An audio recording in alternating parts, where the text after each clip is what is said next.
بسم اللہ الرحمن الرحیم۔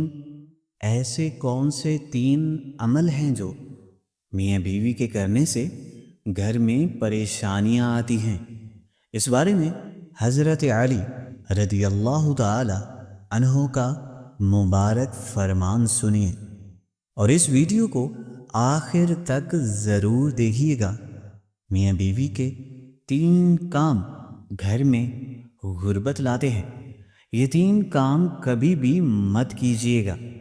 اگر کرو گے تو یاد رکھنا غربت کا سمندر تمہارے گھر کو ڈبو کر رکھ دے گا۔ تم لوگ غربت کی دلدل میں پھنستے چلے جاؤ گے، پریشانیوں اور مصیبتوں کی دلدل میں دھنس کے رہ جاؤ گے۔ اس طرح دھنسو گے کہ کوئی راستہ نہ ملے گا۔ آخر وہ 3 کام ہیں کون کون سے کہ جن کے کرنے سے انسان تنگ دست ہو جاتا ہے، انسان مصیبتوں اور مختلف بیماریوں میں مبتلا رہتا ہے۔ سونے کی اینٹوں سے بنایا ہوا گھر جہنم کے گڑھوں میں سے ایک گڑھا بن جاتا ہے۔ آخر میاں بیوی کے وہ 3 کام ہیں کون کون سے؟ آئیے حضرت علی رضی اللہ تعالی عنہ سے جانتے ہیں کہ وہ 3 خطرناک کام کون کون سے ہیں۔ ایک شخص بڑی دور سے حضرت علی رضی اللہ تعالی عنہ کے پیچھے نماز پڑھنے آتا تھا۔ ایک مرتبہ وہ اچانک سے غائب ہو گیا، اچانک کہیں چلا گیا اور یہ معلوم نہیں کہاں گیا۔ کچھ دن بعد حضرت علی لمبے سفر کو کر کے واپسی پر آ رہے تھے۔ آپ تھکے ہوئے تھے۔ آپ نے ایک گھر دیکھا، گھر کی ایک دیوار دیکھی۔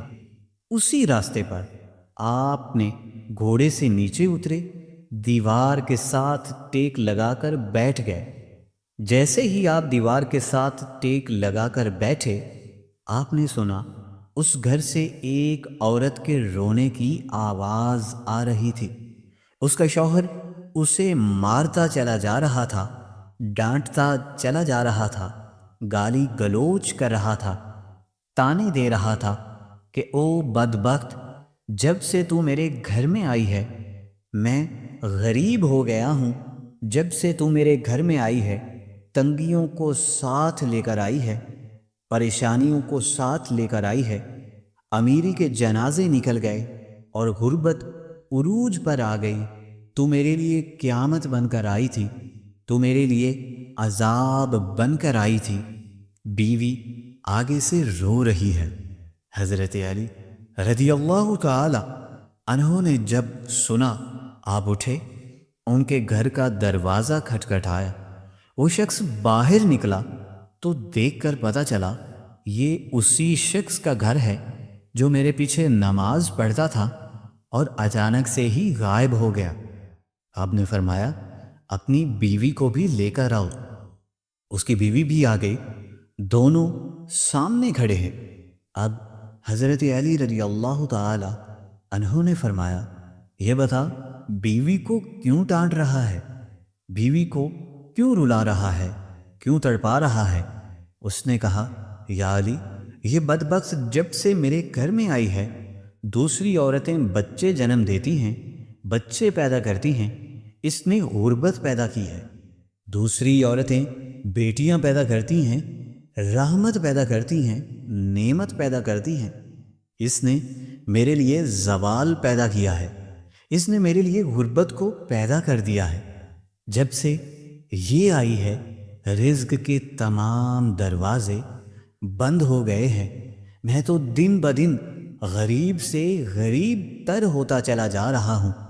اب حضرت علی رضی اللہ تعالی عنہ نے اس کی بیوی سے پوچھا، ایک بات بتا، یہ شخص کب سے تجھے ڈانٹنے لگا ہے، کب سے تجھے مار رہا ہے؟ یہ سن کر وہ عورت رونے لگی۔ عورت کی آنکھوں سے بے ساختہ آنسو نکل گئے۔ عورت رو کر کہنے لگی، یا امیر المومنین رضی اللہ تعالی عنہ، جب سے میں اس گھر میں آئی ہوں مجھے ایسا لگتا ہے کہ میں گھر میں نہیں آئی بلکہ جہنم میں آ گئی ہوں۔ مجھے ایسا لگتا ہے جیسے جیتے جی اللہ نے مجھے جہنم میں پھینک دیا ہو۔ وہ اس طرح کہ جب سے میں اس گھر میں آئی ہوں میرا شوہر مجھے تانے دینے لگا ہے کہ تیرے باپ نے مجھے جہیز میں کچھ نہیں دیا۔ میرا باپ غریب تھا، میرے باپ کے پاس کچھ بھی نہیں تھا۔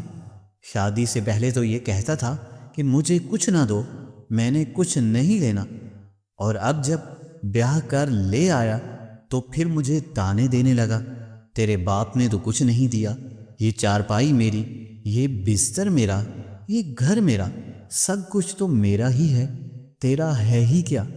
مجھے تانے دینے لگا اور غیر عورتوں کے سامنے مجھے بے عزت کرتا ہے، غیروں کے سامنے میری تذلیل کرتا ہے، مجھے رسوا کرتا ہے۔ اس نے کبھی بھی میرے ساتھ پیار سے، محبت سے بات تک نہیں کی۔ آخر میں بھی تو انسان ہوں، ہر عورت کی خواہش ہوتی ہے کہ اس کا شوہر اس سے پیار سے، محبت سے بات کرے، پیار بانٹے، اخلاق بانٹے، لیکن اس کے اندر نہ تو میں نے پیار دیکھا اور نہ ہی محبت دیکھی اور نہ ہی اچھا اخلاق دیکھنے کو ملا۔ یہ جب باہر جاتا ہے تو باہر والوں کے سامنے تو ایسے مومن، متقی، پرہیزگار دکھائی دیتا ہے کہ لوگ کہیں یہ تو کوئی اللہ کا ولی آ رہا ہے۔ جیسے ہی گھر آتا ہے فرعون بن جاتا ہے، اس نے تو میری زندگی اجیرن بنا دی ہے۔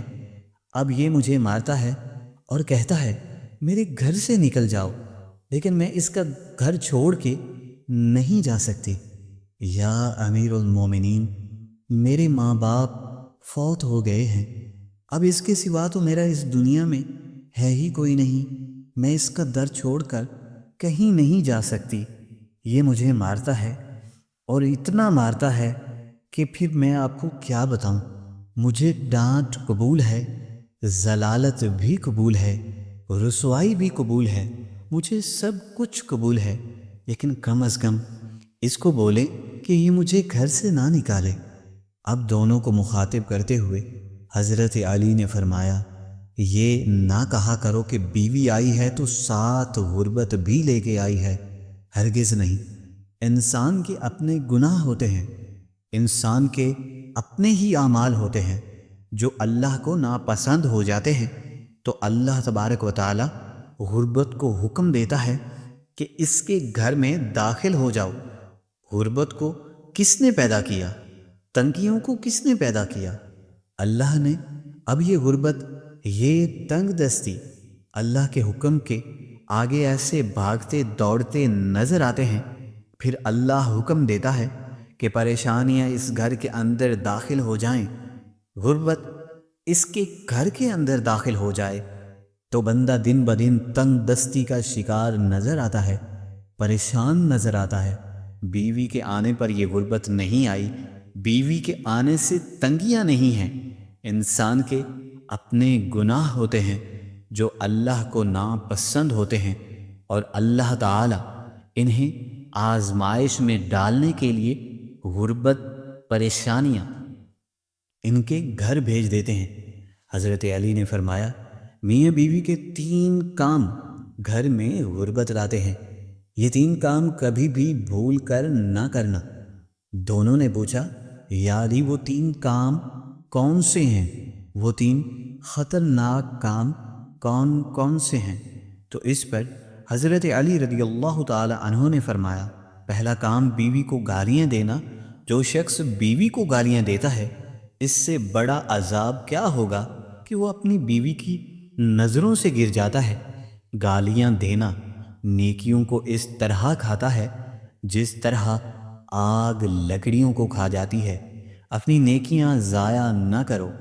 نمبر 2، ہر وقت، ہر گھڑی، ہر لمحے ایک دوسرے سے تلخ لہجہ اپنائے رہنا، یہ عمل بھی غربت کا سبب بنتا ہے۔ اچھا سوچنے کی بجائے غلط سوچنا، اللہ کے حضور جھکنے کی بجائے ایک دوسرے کو تانے دیتے ہوئے وقت برباد کر دینا، ایسا کرنے سے گھر میں غربت آتی ہے۔ رزق کے دروازے بند کر دیے جاتے ہیں، رحمت کے فرشتے ایسے گھر میں نہیں آتے۔ نمبر 3، شیطان کو راضی کرنا۔ یہ کام بھی غربت کا سبب بنتا ہے۔ جو شخص اللہ کو ناراض کرتا ہے دراصل وہ شیطان کو ہی راضی کرتا ہے۔ بیوی کو مارنا، ڈانٹنا، یہ کام کر کے تم اللہ کو ناراض اور شیطان کو راضی ہی کرتے ہو، پھر رحمت کے فرشتے تمہارے گھر میں کیسے آئیں گے؟ یہ 3 کام کبھی نہ کرنا، اور اگر کرو گے تو یاد رکھنا غربت کی دلدل میں پھنس جاؤ گے۔ اللہ تبارک و تعالی ہمیں ایسے عمل کرنے سے بچائے، دین کی سمجھ نصیب فرمائے، اور 5 وقت کی نماز پڑھنے کی توفیق عطا فرمائے۔ آمین ثم آمین یا رب العالمین۔